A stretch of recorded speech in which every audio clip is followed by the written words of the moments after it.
Okay, so we had halftime, and now we're into the second half. Let's look here at decision criteria number 2. So we're making decision with probabilities here. Again, as we had said late in the other video, a decision tree is a diagram that has decision nodes that are squares. They have probability nodes that are circles, and decision alternatives that are branches. And again, we have these different economic conditions, good and poor economic conditions, and these possibilities of an apartment building, office building, or a warehouse.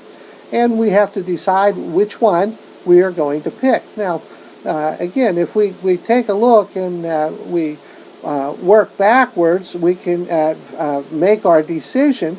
But here again, under good economic conditions, 60%, gives us $50,000 for the apartment building. Under poor, gives us $30,000.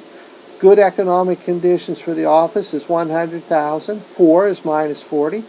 $30,000 for good economic conditions for the warehouse, and $10,000. We've seen these before in the last video and the last example. So the expected value that we computed each one of these nodes is 60% times the 50,000 plus 40% times the 30,000 gives us 42,000.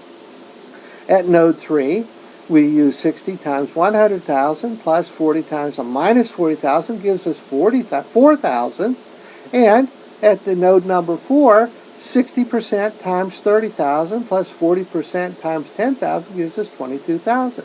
So the best value is going to be, again, like we said before here, this 44,000 that represents the office building.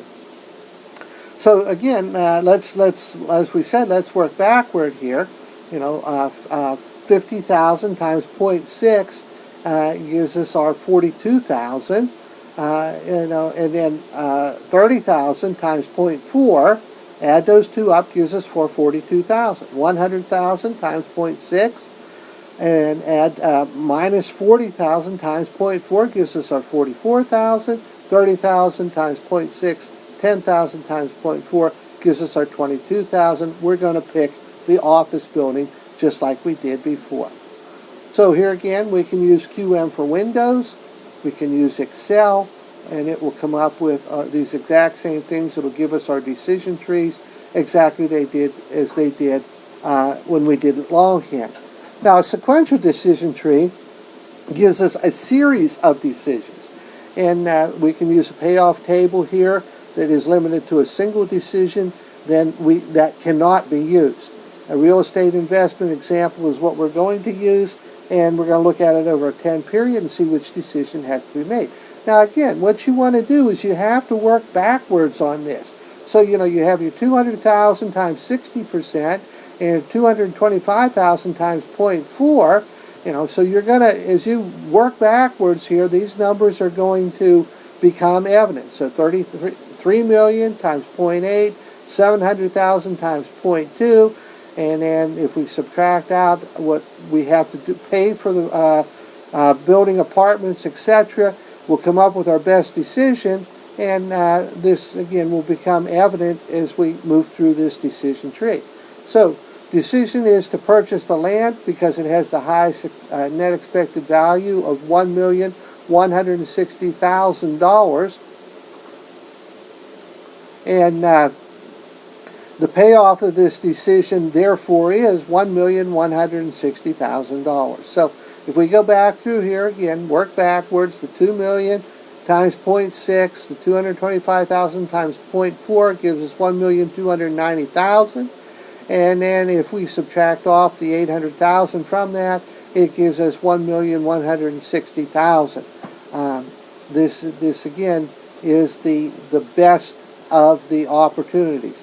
If we work backwards here, we can see what the other alternatives are, and the best is $1,160,000. Here again, we can use the analysis from QM. We can use the Excel. And as we had said here before, this decision analysis, if we have additional information, this can utilize Bayesian analysis or Bayes analysis. And this uses the what happens if we have additional information. we're coming up here now with these marginal probabilities, conditional probabilities, and posterior probabilities. So in this real estate investment, we have expected value for our best decision was, now again, you see here they messed up. This is not 444,000, this is 44,000. And the expected value with perfect information was 28,000. Here again is our table that we're very used to by now. The conditional probability is probability that an event will occur given that another event has already occurred. So again, we have good economic conditions, we have poor economic conditions, and then we have a positive economic report and a negative economic report. So here again, what is the probability of a positive economic report given that there is good economic conditions is 80%. The probability that there is a negative economic report given that there is good economic conditions is 20%. It's not going to be as high. The probability of a negative economic report given that there's a positive, poor economic conditions is 90%. And the opposite here, that doesn't make as much sense, is the probability that there is going to be a positive economic report given that there is a poor economic conditions is only 10%. Now, so again, 80 and 20 and 90 and 10, these add up to 1, add up to 100%. A posterior probability is this altered marginal probability that we have. We have a certain state of nature, and we're going to now, we have certain conditions, but we have a posterior probability now that we have some more information. These posterior probabilities for good or poor economic conditions in real estate, what's the probability that it's good is equal to 60%. The probability that it's a poor is equal to 40%. We can put it through this Bayes algorithm here, this Bayes rule. Again, if it's good, say that it's positive is equal to, go through this entire, go through the exact, is what we did previously in slide 1241. And you will see that by placing the numbers in here, we will get a 0.923 of posterior probability that if we have good economic conditions and a positive economic report, then we are going to get a 0.923 chance of a good outcome. We can revise this then and have the probability that if it is good economic conditions but a negative report, it's 0.250 and etc. So let's move on then to this decision tree with posterior probabilities. You have two new branches to begin that represent the outcomes, and the probabilities of each of these states of nature are posterior probabilities from this Bayes rule or algorithm. So here again, we have our probabilities that we came up with through the previous slides. 0.923, that looked familiar. 0.077, 0.923, 0.077, 923, 077. Again, these are poor. Now what happens if they are good?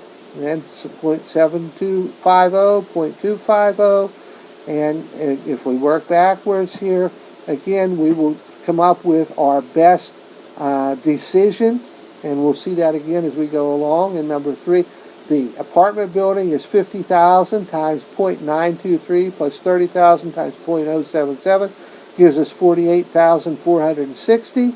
The expected value following this strategy is 89,220 times 0.52 plus 35,000 times 0.48. And that will give us 63,194.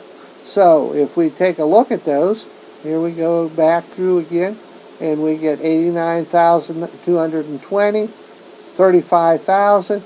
Our best outcome here is 63,194. Just like we said here, 63,194. If we take the 89,220 times 0.52 and the 35,000 times 0.48. So there's our 35,000 times 0.58. and our 89,000 times, here's our 89,000 times 0.52, and here is our 28,000, and between those two, again, we will come up with 63,194, which is right here.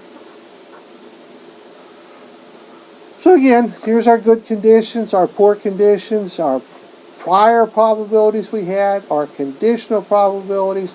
If we take these prior probabilities times the conditional probabilities, again, 0.8 times 0.6 is 0.48. 0.4 times 0.1 is 0.04. And so again, we can see where these probabilities, how these probabilities come up.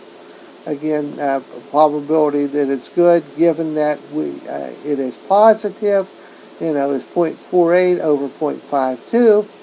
Here's your 48 over 52, and 0.04 over 0.52 gives us a 0.077. So the expected value of sample information can never be as good as the expected value with perfect information. So here with sample information, 63,000 minus 194, 63,194 minus 44,000 is equal to 19,194.